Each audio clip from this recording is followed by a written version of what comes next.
예수께서 그의 12제자를 부르사 더러운 귀신을 쫓아내며 모든 병과 모든 약한 것을 고치는 권능을 주시니라. 12사도의 이름은 이러하니 베드로라 하는 시몬을 비롯하여 그의 형제 안드레와 세베대의 아들 야고보와 그의 형제 요한, 빌립과 바돌로메, 도마와 세리마테, 알페오의 아들 야고보와 다데오, 가나나인 시몬 및 가룟 유다 곧 예수를 판자라. 예수께서 이 12를 내보내시며 명하여 이르시되 이방인의 길로도 가지 말고 사마리아인의 고을에도 들어가지 말고 오히려 이스라엘 집에 잃어버린 양에게로 가라. 가면서 전파하여 말하되 천국이 가까이 왔다 하고 병든 자를 고치며 죽은 자를 살리며 나병 환자를 깨끗하게 하며 귀신을 쫓아내되 너희가 거저받았으니 거저주라. 너희 전대에 금이나 은이나 동을 가지지 말고 여행을 위하여 배낭이나 두버롯이나 신이나 지팡이를 가지지 말라. 이는 일꾼이 자기의 먹을 것 받는 것이 마땅함이라. 어떤 성이나 마을에 들어가든지 그 중에 합당한 자를 찾아내어 너희가 떠나기까지 거기서 머물라. 또 그 집에 들어가면서 평안하기를 빌라. 그 집이 이에 합당하면 너희 빈 평안이 거기 임할 것이요 만일 합당하지 아니하면 그 평안이 너희에게 돌아올 것이니라. 누구든지 너희를 영접하지도 아니하고 너희 말을 듣지도 아니하거든 그 집이나 성에서 나가 너희 발의 먼지를 떨어버리라. 내가 진실로 너희에게 이르노니 심판날에 소돔과 고모라 땅이 그 성보다 견디기 쉬우리라. 아멘. 안녕하세요. 좋은 아침, 좋은 말씀, 데이바이블 조용재 목사입니다. 우리를 향하신 하나님의 뜻이 무엇일까요? 우리가 이런 걸 생각할 때 여러 방향을 우리가 바라볼 수 있겠지만 성경에서 명확히 말하는 가장 원대한 뜻은 하나님 나라입니다. 이것을 우리가 찾아볼 수 있는 근거는 창세기 1장에 있습니다. 하나님께서 이 세상을 만드시고 거기에 하나님의 형상을 닮은 인간들을 창조해 두셨는데 그들에게 주신 명령이 이렇기 때문이죠. 생육, 번성, 충만, 정복, 다스림. 결국 생육에서 어디로 이르게 될까요? 다스림에 이르게 됩니다. 결국 인간들에게 생명을 주시고 그들이 생명으로 충만해져서 번성하고 충만해지면 그러면 그 힘을 가지고 하나님이 여러 필요에 따른 힘을 주신 것을 채워진 것을 가지고 이제 정복에 나섭니다. 이 정복은 타락 이후에 피해 굶주린 정복이 아니라 이것은 하나님의 뜻에 따라 이 섬김의 정신으로 사랑의 정신으로 세상을 품는 것을 말하죠. 그렇게 해서 세상에 하나님의 뜻이 편만하게 퍼져나가도록 그렇게 애쓰는 것을 정복이라 말합니다. 그러면 거기에 뭐가 일어날까요? 하나님의 뜻이 편만하게 퍼져나갔고 하나님의 시기 곳곳에 짐겨졌기에 하나님의 다스리심이 성취될 수 있습니다. 곧 인간은 왜 창조되었느냐? 하나님의 통치의 대리자 그 역할을 수행하기 위해 창조되었던 거예요. 이것만 봐도 하나님이 태초에 인간에게 두신 목적이 하나님 나라에 있음을 우리는 보게 됩니다. 그리고 우리는 하나님 나라라는 기본 개념이 우리가 죽어서 영원하게 하나님과 함께 동행할 그 나라에 있는 것이 아니라 가장 중요한 그 개념은 하나님의 통치에 있음을 우리는 알 수 있게 되죠. 그래서 주님께서는 오늘 우리가 살아가는 이 땅에 하나님의 나라는 너희 안에 있다라고 말씀해 주고 계신 거예요. 하나님이 지금 오늘 이 시대에 수많은 믿음의 사람들, 아직 이제 이 땅의 삶을 마감하기도 한참 남은 사람들에게 예수 그리스도를 믿는 믿음의 사람들의 정체성을 부여한 것은 영원한 그 나라에 이르기 전까지 오늘 우리가 이 땅 안에서 하나님 나라, 즉 하나님의 통치가 임했을 때 나타나는 생명과 평안과 그 은혜를 우리가 받고 함께 많은 사람들이 그 은혜 안에 동참할 수 있도록 하나님 나라 확장에 기여하라고 부르신 것이죠. 이것이 하나님이 우리에게 두신 뜻입니다. 그래서 이 뜻은 지금까지 계속해서 내려오고 있고요. 그 뜻을 이루시기 위해서 하나님은 예수 그리스도 그분의 십자가의 사역을 준비하셨어요. 그래서 예수님께서는 이 땅에 성육신하셔 오셔서 공생의 가운데 하나님 나라를 그렇게 외치셨죠. 예수님의 사역을 통해서도 하나님의 마음이 드러납니다. 그분이 무엇을 가장 원하시는지요. 그러면 하나님이 왜 하나님 나라를 그토록 이 시간에도 왜 외치고 계실까요? 다름 아닌 사탄이 가짜 왕이 이 왕 노릇하는 것이 와가지고 자기가 주인 행사하려고 하기 때문에 그 저주와 사망의 기운이 아주 가득한 그 사탄의 왕국을 건설해서 사람들을 괴롭히고 엉뚱한 길로 가서 무너지게 하려고 하기 때문에 하나님은 사람들을 살리시고자 지금도 당신의 나라, 그 생명의 나라를 펼쳐내기를 원하시는 겁니다.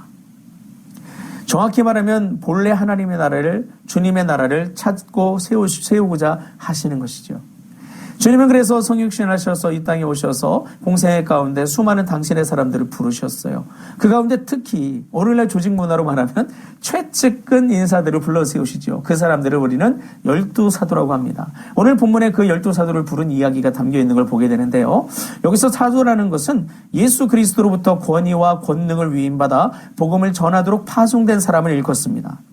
다시 말해서 예수님은 하나님의 나라의 통치를 드러내는 사역에 제자들을 참여시킨 것이죠.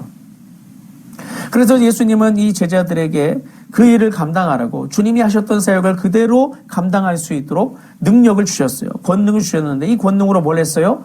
병든 자를 치료하고 귀신을 쫓아내고 복음을 능력 있게 전할 수 있었습니다.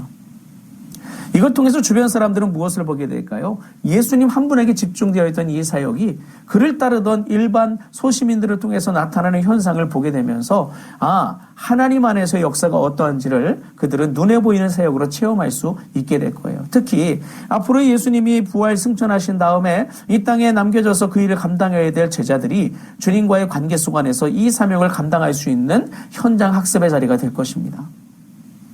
결국 주님은 계속해서 그것을 강조하는 거예요. 하나님 나라, 하나님 나라.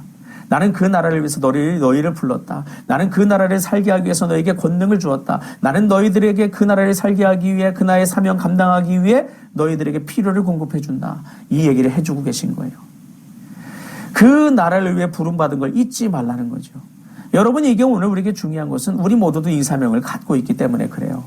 여러분이 예수님의 은혜로 십자가의 사랑으로 구속받은 가장 큰 뜻은 하나님 나라입니다. 그 나라를 감당해 나가는 거예요. 달란트 비유에서 달란트 받은 종들이 달란트를 남기기 위해서 애를 썼죠. 그 달란트를 남기는 일은 주인의 뜻에 따른 거였습니다. 그리고 그 주인의 집은 무엇을 상징하느냐? 하나님 나라를 상징해요. 그 주인은 예수님을 상징합니다.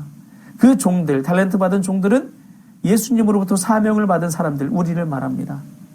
세상 끝날에 주님은 그것을 물으시겠다는 거예요. 네가 내 집에 머문 것은, 내 나라에 머문 것은 내 나라의 일을 감당하러 한 것인데 너 그거 얼마나 충실하게 감당했니? 오늘 이것을 우리에게 주님께서 물으시겠다는 거죠. 그거 하라고 예수님이 달란트를 맡겨주신다는 거예요. 이 달란트가 오늘 우리에게 어떤 지식, 능력, 권능, 지혜, 그리고 건강, 물질, 그 어떤 것이는 될 수 있어요. 다만 우리의 사명에 따라. 하나님의 나라는요, 하나로서 규명되는 게 아니라 그 나라를 이루기 위한 여러 퍼즐 조각으로 구성되어 있어요. 이전에도 말씀드렸잖아요. 우리 모두가 그 퍼즐 한 조각 한 조각으로 부름받았습니다. 그래서 각자의 은사가 다르고 사명이 다른 것이죠. 이걸 통해 우리는 하나로 응집되어서 하나의 교회의 공동체로 모여서 이 사명을 감당해 나가는 겁니다.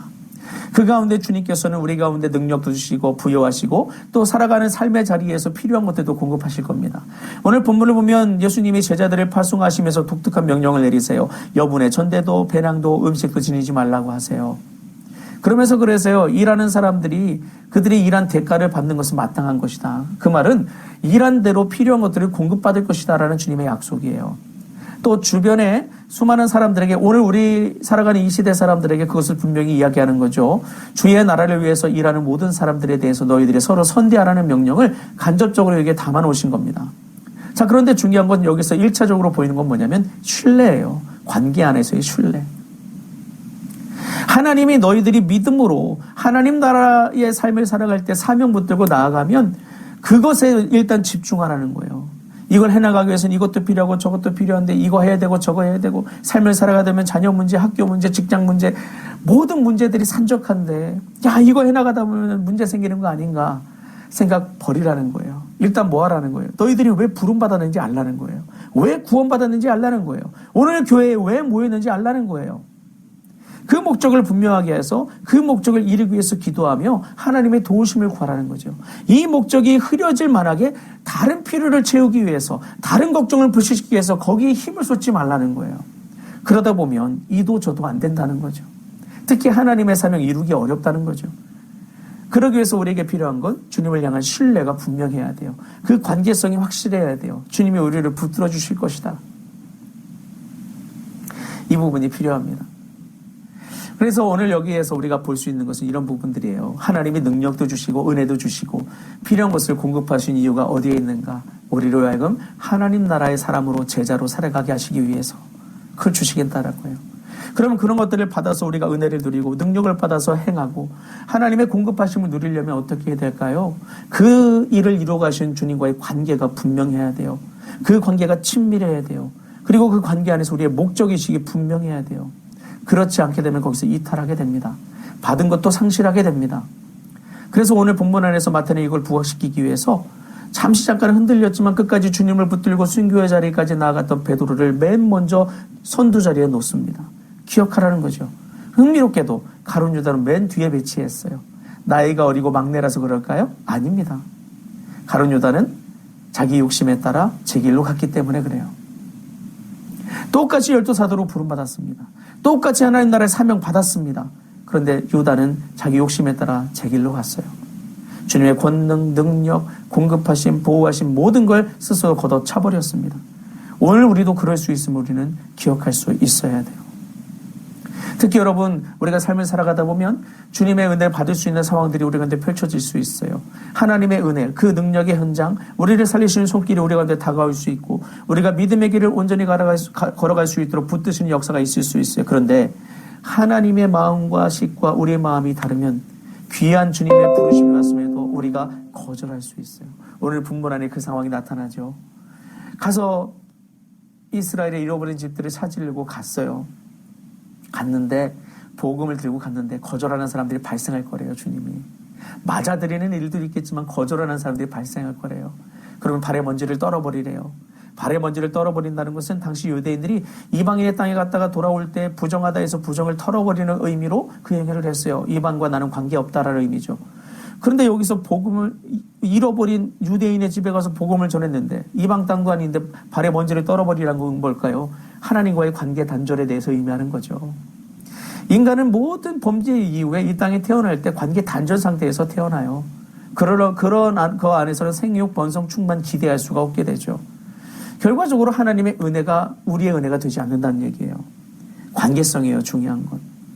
그래서 하나님 안에서 주님이 주신 모든 것들이 하나님이 주신 것이다 받아들일 수 있는 선한 믿음의 관계성, 이걸 통해서 하나님의 은혜가 왔을 때의 그 은혜를, 하나님의 부르심의 손길이 왔을 때 그것을 붙들 수 있는 마음의 동력, 그 인지력이 우리 가운데 필요하죠.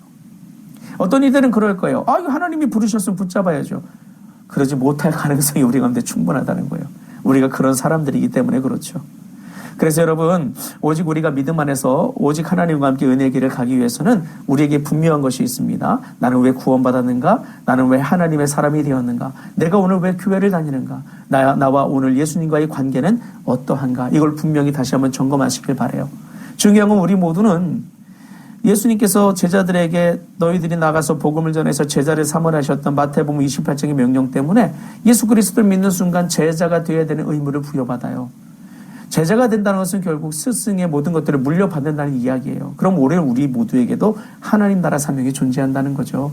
그렇다면 우리가 어떻게 해야 될지 이 시간 분명히 보일 줄로 믿습니다.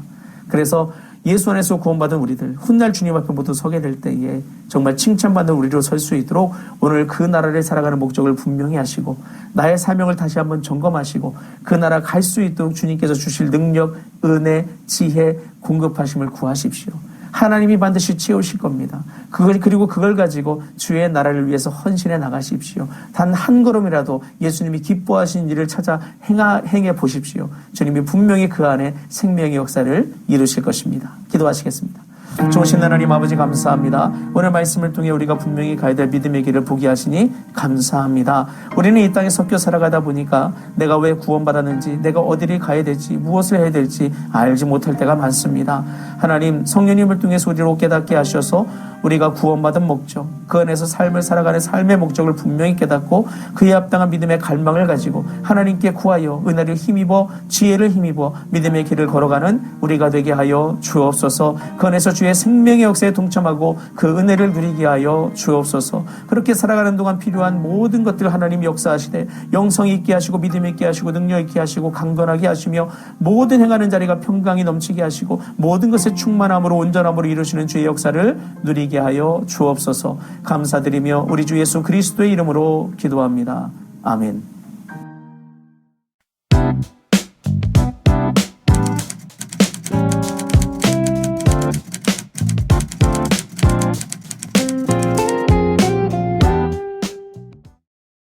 예, 오늘도 주님 안에서 주의 충만한 은혜 누리시는 여러분과 제가 될 수 있기를 주님의 이름으로 축원합니다. 주님 안에서 사랑합니다. 그리고 축복합니다.